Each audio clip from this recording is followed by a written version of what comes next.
Après, c'est à vous de réagir, que ce soit en tant qu'acteur, que ce soit en prod, que ce soit en réalisateur ou en auteur. Quels sont les plus gros obstacles que vous ayez rencontrés quand on travaille sur des thèmes LGBTQIA+.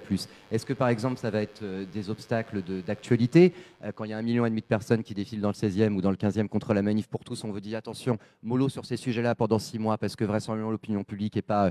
Est-ce que là, alors qu'il y a des élections qui arrivaient, on vous a dit, ah, peut-être pas en période d'élection. Est-ce que quand on écrit, on dit peut-être que ce personnage-là essaye de le mettre, de le vulgariser un peu plus, puisque c'est ou trop référencé, ou quels sont les obstacles que vous avez eu à travailler sur ces sujets-là? Ça peut être pas du tout des obstacles financiers, ça peut être aussi ensuite avec le public, des choses qui ont été moins comprises, ou puisqu'il y a la communauté gay, mais des communautés gays aussi, surtout. Beaucoup vont voter à l'extrême droite, d'ailleurs, et c'est important de le dire, hein, puisque ce n'est pas une entité, la communauté LGBTQIA+. Donc, est-ce que vous avez des exemples, surtout pour les professionnels dans la salle, d'obstacles que vous avez pu rencontrer à un moment donné de la fabrication de votre film ou de la construction de votre personnage ou de la promotion des films? C'est marrant parce que ça rejoint la question que tu poses et ce que vous disiez, c'est-à-dire que je me souviens quand j'ai fait donc Les Amoureux, c'est l'histoire d'un jeune garçon qui découvre son homosexualité, qui vit dans les Ardennes, qui a 15 ans, etc.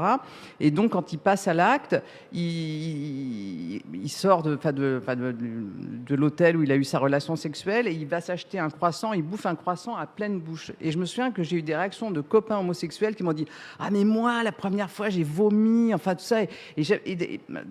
Et quand on a fait aussi La Belle Saison, il y a plein de gens, de filles lesbiennes qui vont dire mais pourquoi à la fin elle meurt pas, pourquoi c'est pas tragique, etc.